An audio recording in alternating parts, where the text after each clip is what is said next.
Datos que caracterizan esta pista y sobre todo que la comparan con el resto de circuitos y con el anterior que hemos visto, que era Australia. ¿En qué zona se puede adelantar? ¿Qué diferencia hay entre los sectores? ¿Cómo se traza cada una de las curvas? ¿Cómo es la puesta a punto de un coche de Fórmula 1 para un circuito así? Absolutamente todo lo que necesitáis para entender este circuito lo vais a tener en este vídeo. Así que empezando directamente con los datos para que entendáis cómo es el trazado, fijaos que la longitud no es exagerada, está realmente muy cerquita a la de Australia, así que es unos metros más largo y por lo tanto se van a dar 2 vueltas menos. En Australia teóricamente teníamos 58, aunque se acortó por esos incidentes antes de empezar, y en el Gran Premio de China vamos a tener 56 vueltas. Y una distancia en la que sí que cambian bastante es la que hay desde la meta hasta el primer punto de frenada. Ojo, no hasta el primer vértice, que esto puede ser un poco confuso, sino hasta el primer punto de frenada, porque es ahí cuando ya puedes apurar un poquito, intentar buscar un hueco como tal. Entonces, de esa forma vamos a entender cuántos metros hay hasta la primera frenada y cuántos metros hay realmente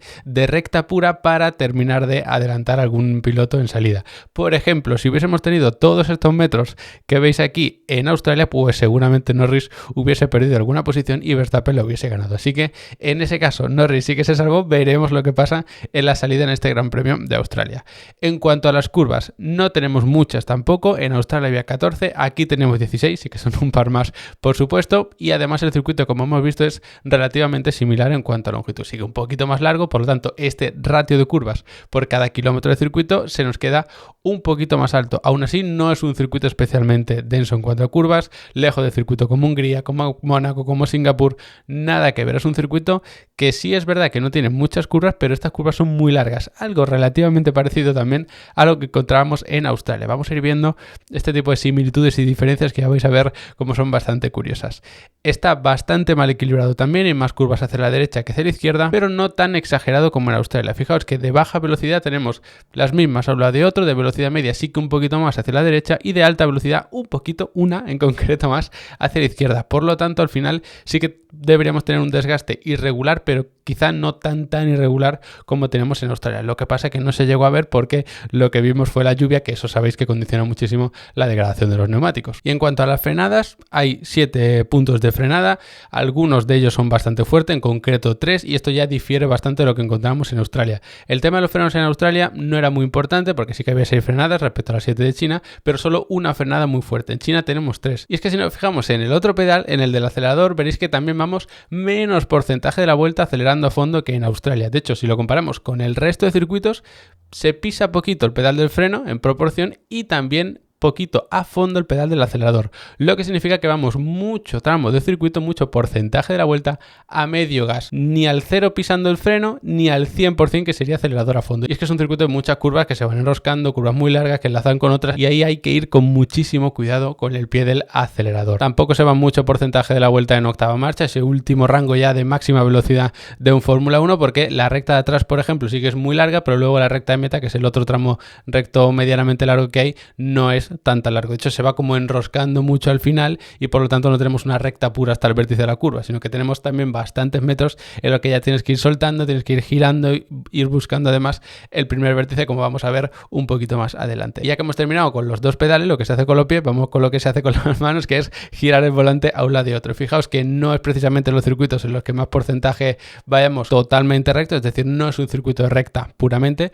Insisto, sí que hay 1,5, vamos a decir, importante, pero el resto del circuito es constantemente girando un lado y otro. Y de hecho, la media de lo que se está girando sí que es bastante alta. Estamos incluso por encima de los 30 grados, que es bastante. Es decir, haciendo una media en cada momento de lo que se está girando el volante de un lado y otro, nos sale que de media se está girando 30 grados. Como veis, es un circuito que se caracteriza por tener curvas muy largas, por ir mucho tiempo a medio gas, y sí que hay una recta importante que seguramente sea donde se acumulen todos los adelantamientos. Y este circuito tan especial es el que podéis ver en la pantalla. Veis que es un circuito bastante especial, con una zona muy característica que son las curvas 1, 2, 3 y 4, y por supuesto siempre con sus 3 sectores. En el primer sector tenemos precisamente esa zona que es tan revirada, que es una curva larga que se va enroscando, y luego justo curva muy lenta hacia el otro lado. Luego el segundo sector sí que es un poquito más normal, porque no está caracterizado por una única curva muy larga que se enrosca a un lado y a otro, sino que tenemos una frenada relativamente fuerte de las 6, tramo de muchísima velocidad aquí y estas curvas de velocidad media. Por lo tanto,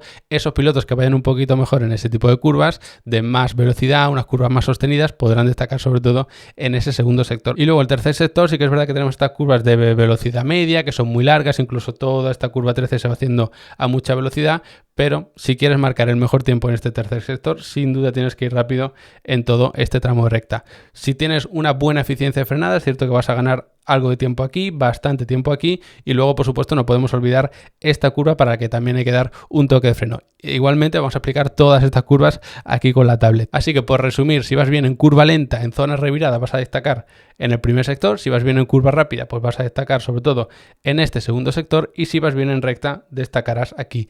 Veremos, porque teniendo esto en cuenta y teniendo en cuenta también lo que vimos en Australia, podemos empezar a sacar buenas conclusiones de dónde está cada equipo y sobre todo qué coche se adapta mejor a qué condiciones. En cuanto a la zona de adelantamiento, veis que tenemos dos zonas de DRS, lógicamente las dos rectas más largas del circuito. Esta era la recta de atrás que yo os decía, que une las curvas 13 y 14, y luego esta que es la recta de meta. Esta recta de atrás es mucho más larga, pero fijaos en la zona de DRS. No es toda la recta, sino que tenemos primero un tramo en el que sí puedes ir aprovechando el rebufo, pegándote a ese piloto que llevas delante, pero todavía no puedes abrir el DRS. Lo tienes que abrir a partir de aquí. Y no puedes abrir el DRS pasando a menos de un segundo de ese piloto aquí, sino antes de la curva número 12, es decir, justo en la salida de la curva número 11. Así que mucho ojo, que aunque un piloto esté por aquí a menos de un segundo, si no paso a menos de un segundo aquí, no va a poder adelantar. Y una cuestión que a mí me gusta mucho de circuitos como este es que primero tienes punto de detección, zona de DRS, y después justo punto de detección otra vez y zona de DRS, lo que significa que si has adelantado aquí, seguramente el otro piloto se quede por detrás a menos de un segundo, se detecte en este momento y pueda volver a utilizar el DRS aquí. Y además, aunque esta zona de DRS no sea tan importante, es verdad que esta curva da mucho juego, porque es una curva que se va cerrando poco a poco, y ahí es donde podemos sacar especial provecho. Y ahí puedes jugar pues por el interior, por el exterior, porque además se va trazando de normal por el centro de la pista. Por supuesto, si os gustan todas estas cosas de analizar circuitos, de entender el pilotaje, todo eso que vamos a ver en este vídeo, pero a un nivel muchísimo más profundo, sabéis que en Level Up Academy tenéis una cantidad de cursos brutal. Tenéis cursos de cada parte mecánica de un coche, del reglaje de esas partes,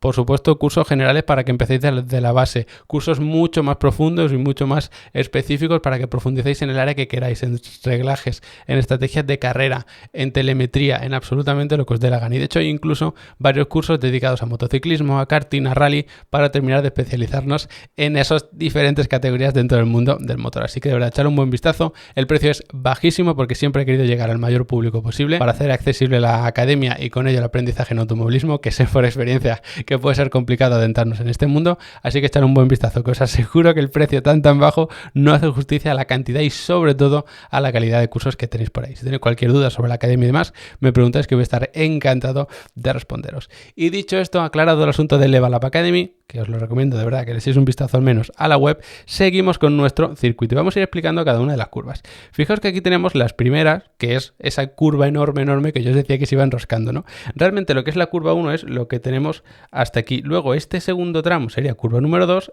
el siguiente número 3 y esta salida abierta de la 3 sería la 4.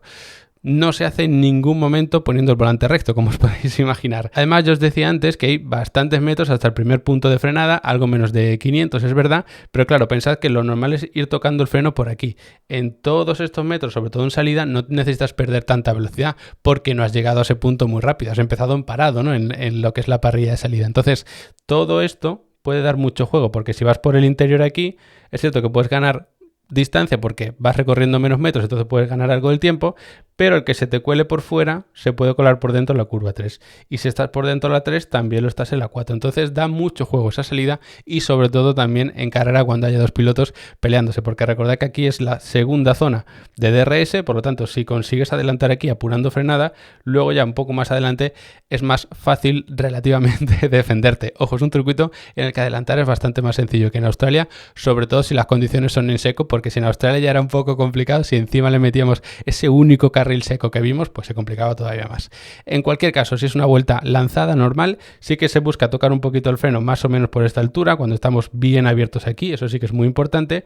Y es cierto que se busca el piano interior aquí al principio, pero luego se va dejando correr el coche para abrirse, porque si estás aquí abierto te puedes cerrar al final y ya tener mejor trazada para la 2 y la 3. Es muy importante no quedarse todo el rato en el interior porque si no en la curva 2 te vas largo y ya te has comido la 3 y esta 3 es lentísima. Si encima ya la empiezas a trazar mal, vas a perder un montón de tiempo. Si estás un poquito abierto y puedes trazarla de forma natural, mucho mejor. Y ya todo esto sí que se puede hacer a fondo. De hecho, lo normal es la 3 atacarla pronto porque vienes de la 2 lógicamente, dejas abrir el coche, apoyas un poco por aquí y ya esto lo puedes ir haciendo aprovechando un poquito los pianos. Es un circuito en el que los pianos interiores no se aprovechan demasiado, pero los exteriores sobre todo sí, especialmente, como os decía, este que tenemos aquí. Luego pequeñito tramo de recta hasta las curvas 5, 6 y 7, que son las que tenéis aquí. Y es verdad que, bueno, ahora hablamos de la 7, que es muy larga y muy especial, pero llegamos a la curva número 5 y es verdad que es una curva que se hace a fondo. Lo que hay que tener en cuenta es no atacarla muy tarde, que cuando hay una curva rápida suelo decir, pues atacadla más bien tarde porque así lo vais a hacer de forma más natural, no vais a forzar el giro al final de la curva en esa salida. Pero esta tiene una particularidad y es que luego justo después tenemos la curva número 6. Entonces, si tú estás por aquí y atacas la 5 tarde, pues te quedas a la derecha. Y eso no es lo que quieres. Tú lo que quieres es ir, sí, con poquito giro, pero quedarte bien abierto. Y de hecho, justo cuando te quedas abierto de la 5, frenas en línea recta, que es una frenada muy fuerte para la 6, y ya así empiezas a redondear.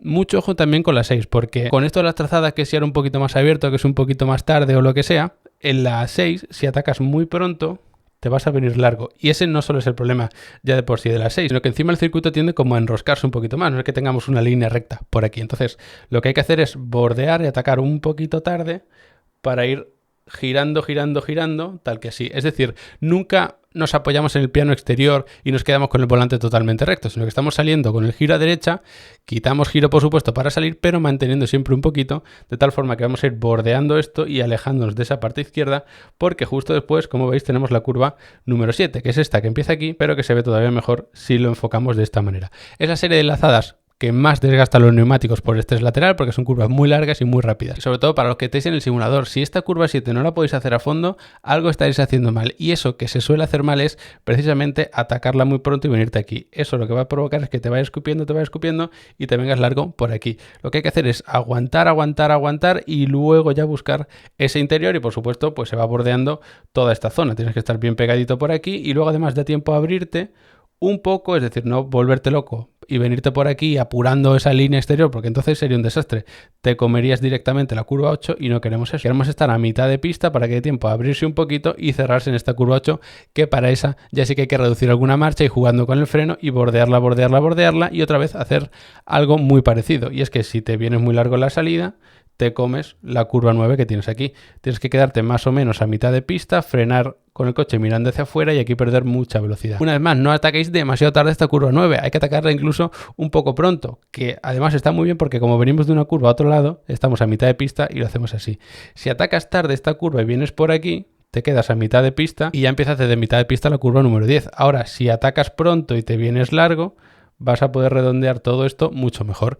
Se toca a veces un poquito este piano, sobre todo pero también depende del estilo de pilotaje de cada uno, incluso del propio reglaje que lleve el coche, si las suspensiones se pueden amoldar mejor o peor a cada una de esas situaciones. A partir de ahí, un tramo de recta, no muy importante, no con DRS, pero que termina con una frenada fuerte, que es la de la curva número 11. Y aquí veis que tenemos otro tramo también muy característico por curvas que se van enroscando a un lado y a otro, y es precisamente la curva 11 la que da pie a que hagas bien el resto.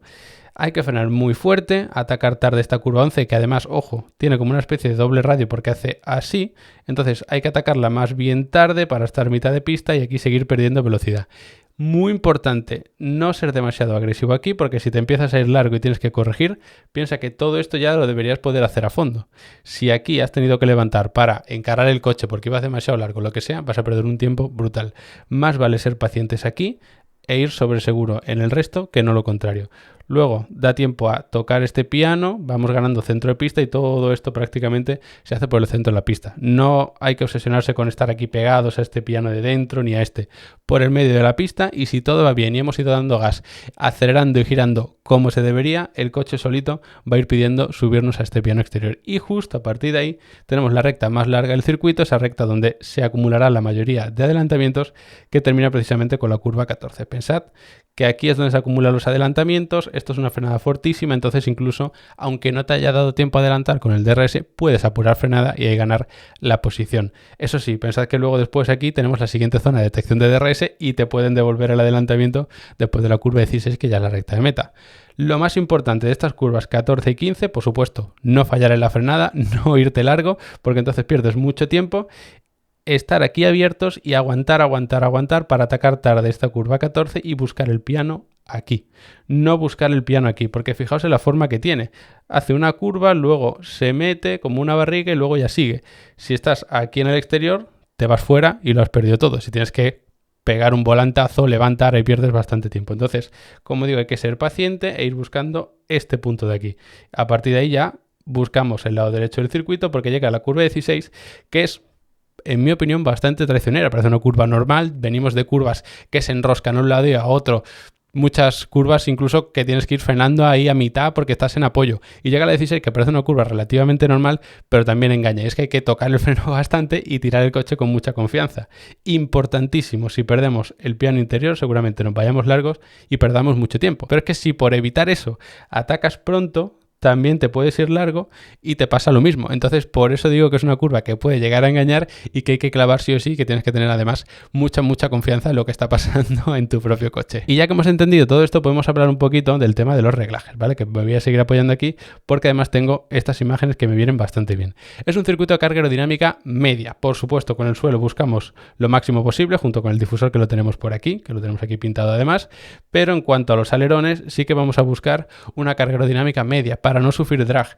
Sí es cierto que, claro, si tienes más carga aerodinámica, sobre todo en el tren delantero, esto lo vas a hacer muy rápido, porque piensa que si tú cargas este alerón, le estás dando apoyo aquí al coche, por lo tanto se traduce en apoyo en el tren delantero, que es el que dirige el coche a un lado de otro cuando tomamos unas curvas. Entonces, si tienes un balance aerodinámico adelantado, más agarre en el tren delantero, vas a poder trazar esas curvas mucho mejor. Incluso esas curvas que se van cerrando, sobre todo al principio, el coche te va a responder bien. El problema es que generar mucha carga aerodinámica te puede perjudicar, sobre todo en esta recta de aquí, y por eso decía que es importante que os fijéis en los tiempos por sectores. Si hay un equipo que va, por ejemplo, muy bien en el segundo, pero muy mal en este tercero, seguramente es que haya pecado de exceso de carga aerodinámica.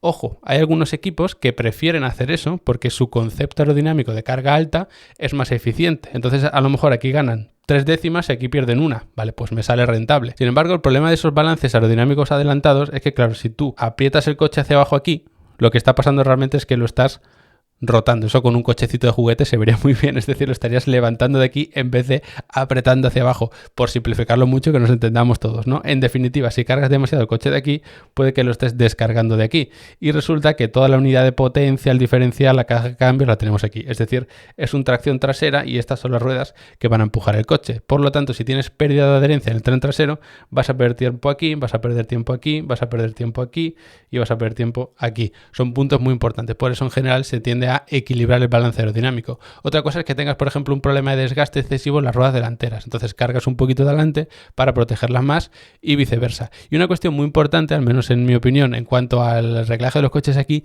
es el tema del diferencial. Los Fórmula 1 pueden gestionar 400 millones de cosas en cuanto a los reglajes, incluso desde el propio volante. Y una de ellas es precisamente el diferencial, cómo desbloqueado y desbloqueado está en cada fase de la curva, si estás entrando, si estás en la mitad y si estás saliendo.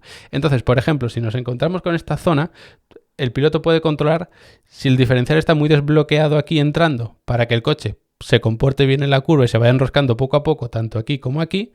Luego lo podemos desbloquear cuando estamos en mitad de curva para que al acelerar el coche no se descontrole, pero luego cuando estamos en curva rápida bloquearlo, porque ahí, por ejemplo, si estás en esta curva número 7 ya vas muy rápido, no vas en segunda o tercera marcha, vas a lo mejor en quinta, en sexta. Entonces ahí el coche no tiene tanto empuje y si tú bloqueas el diferencial, lo que estás haciendo es forzar a que estas dos ruedas giren a la misma velocidad y empujen mucho el coche. Si haces eso a baja velocidad, el coche trompea.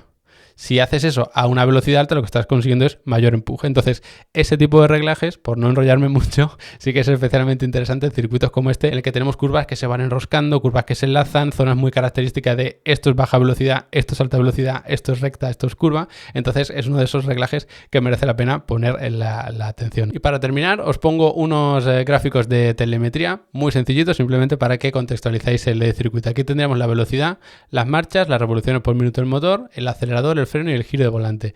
Y fijaos en el gráfico de la velocidad, tenemos esas curvas del principio como se van enroscando poco a poco y cada vez son más cerradas, tenemos también varios puntos de baja velocidad por aquí y luego tenemos también curvas que son de bastante velocidad. Fijaos que aquí esto parece una recta porque la velocidad no para de subir, pero no con mucha aceleración, porque tenemos aquí toda esta curva, que es la curva 7, que es muy larga, y por eso os decía, hay que ir con el menor giro de volante posible, atacando a la tarde, porque si metes mucho giro de volante, más velocidad vas a perder, o al menos más capacidad de ir ganando velocidad, es decir, aceleración. Y luego otro detalle interesante, fijaos en toda esta recta, que es más de 1 kilómetro, porque aquí realmente tenemos la curva 13, que es esa curva que se iba abriendo y que daba paso a la recta de meta. Por lo tanto, recta pura empezaría más o menos por aquí, pero todo este tramo ya lo estamos haciendo a fondo, fijaos que el pedal del acelerador está al máximo y por eso se empieza a mucha velocidad, bastante más de 200 km por hora, y todo esto se va haciendo a fondo. Por eso la mayoría de adelantamientos deberían concentrarse ahí, y si no, como mucho, apurando la frenada, porque fijaos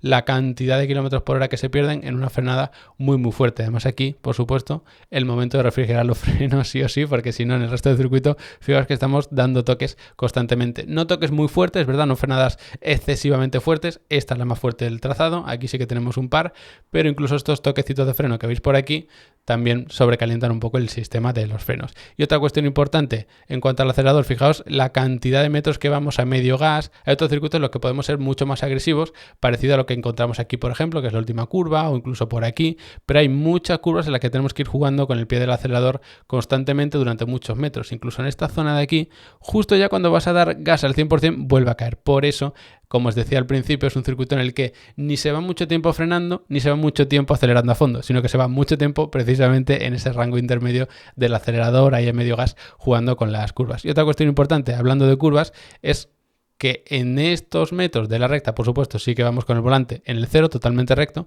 pero en el resto del trazado estamos constantemente girando a un lado, al otro, a un lado, al otro, a un lado, al otro. Son curvas larguísimas y que justo cuando se terminan ya tenemos que estar enlazando con otras. Algunas de poquito giro, como las tenemos por ejemplo por aquí, porque son curvas muy largas, y otras de mucho giro, como es la 1, 2, 3 que tenemos por aquí, la curva 14 que es esta, la chicane también, o especie de chicane que son las curvas 11 y 12 que luego enlaza con la 13. Todas esas zonas requieren bastante. A mí es un circuito que me gusta por esa dificultad técnica que tiene, tanto para los pilotos como para los ingenieros, poner a punto los coches. Así que esperemos que tengamos también un buen gran premio. Como siempre, muchas gracias por haberos quedado hasta el final del vídeo. No olvidéis pasaros por Level Up Academy si queréis convertiros en expertos tanto en automovilismo real como en virtual, y por supuesto nos vemos después de la carrera haciéndole un buen análisis.